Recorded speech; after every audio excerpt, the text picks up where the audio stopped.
পাঁচটি কারণে স্ত্রীর প্রতি স্বামীর মহব্বত কমে যায়, আকর্ষণ কমে যায়। ওই স্ত্রীর প্রতি স্বামীর কোনো মহব্বত থাকে না, ভালোবাসা থাকে না, এবং তার সংসারটা জাহান্নাম মনে হবে, এবং এই পরিণতিটা আস্তে আস্তে ভয়ানক রূপ ধারণ করে বা ডিভোর্স পর্যন্ত চলে যায়।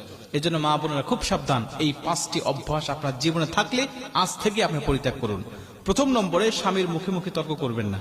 যেই স্ত্রী স্বামীর মুখে মুখে তর্ক করে, ও যদি বিশ্ব সুন্দরী হয়, ও যদি উচ্চ শিক্ষিত হয়, তারপরেও স্বামীর অন্তরে তার জন্য কোনো জায়গা থাকে না। মনে রাখবেন, কোনো পুরুষ মুখে মুখে তর্ক করা স্ত্রীকে মোটেও পছন্দ করে না।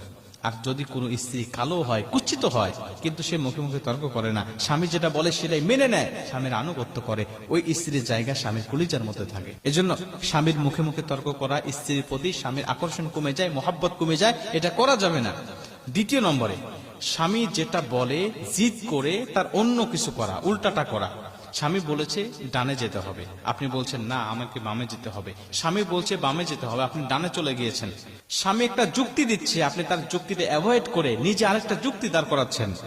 এইরকম ভাবে বিভিন্ন স্ত্রী যারা আছেন, তাদের প্রতি স্বামীর মহব্বত আস্তে আস্তে কমতে থাকে, এটা করা যাবে না। 3 নম্বরে, স্বামীর পছন্দের মূল্যায়ন না করা। স্বামী যদি কোনো বিষয় পছন্দ করে, আপনি তার বিষয়ে কোনো মূল্যায়ন করলেন না। আপনার জন্য একটা পোশাক নিয়ে আসছে, সে পছন্দ করে, আপনি বলছেন ধরু কি পোশাক নিয়ে আসছো, এটা কি কোনো মানুষ পরে? আপনি এমন কোনো স্ত্রী আছে যারা স্বামীর বিষয়ে পছন্দ করা বিষয়গুলো, একটা পোশাক নিয়ে আসছে, ও আরো ফেরত দিতে বাধ্য করেছে, না এটা ফেরত দাও, অন্য একটা বিষয় নিয়ে আসো, ওই কালার আমার পছন্দ, ওই কালারটা নিয়ে আসো। স্বামী জীবনে আর কোনোদিন তার জন্য পছন্দ করে কোনো পোশাক নিয়ে আসবে না, এবং তার প্রতি মহব্বত আস্তে আস্তে কমতে থাকবে। স্বামী পছন্দ করে একটি খাবার, আপনি কোনোদিন তার পছন্দ মতো খাবার রান্না করলেন না, নিজের যেটা ভালো লাগে আপনি সেটা রান্না করে খাওয়াচ্ছেন। স্বামী বলে একটা বিষয় রান্না করার জন্য, আপনি সেটা করেন না। ওই স্ত্রীর প্রতি স্বামীর মহব্বত থাকে না, ভালোবাসা থাকে না, মহব্বত থাকে না, এটা আস্তে আস্তে কমে যায়।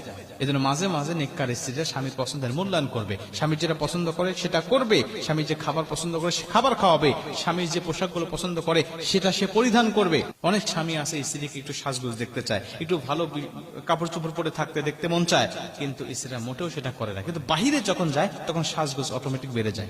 এটা হলো জাহিলিয়াতের নারীদের একটা স্বভাব। অবশ্যই স্বামী যেটা চায়, স্বামী যেটা পছন্দ করে, ওই পছন্দকে আপনাকে মূল্যায়ন করতে হবে। 4 নম্বরে, স্বামীর পরিশ্রমকে মূল্যায়ন করা বা স্বামীর কর্মক্ষেত্রকে মূল্যায়ন না করা। স্বামী যে পরিশ্রমটা করছে, এই পরিশ্রমকে আপনি কোনো মূল্যায়ন করছেন না। স্বামী যে কর্মক্ষেত্রে কর্ম করছে, বা আপনার যে ইনকাম সোর্স, হালাল রুজির যে মাধ্যমটা রয়েছে, এই মাধ্যমকে আপনি মোটেও মূল্যায়ন করছেন না। সারাদিন অফিস আদালতে কাজকর্ম করে স্বামী বেচারা এসেছে, আপনি বলছেন তুমি কি করো সারাদিন? আমি সারাদিন আমার সংসারের মধ্যে কত কাজ করি, ছেলে মেয়েকে সামলাই, খাবার দাবার রান্না করি, কাপড় চোপড় ধরি, বিভিন্ন কাজকর্ম করে আমি তো একদম টায়ার্ড। স্বামী অফিস থেকে এসে কিছু কাজ আপনাকে অর্ডার করেছে, আপনি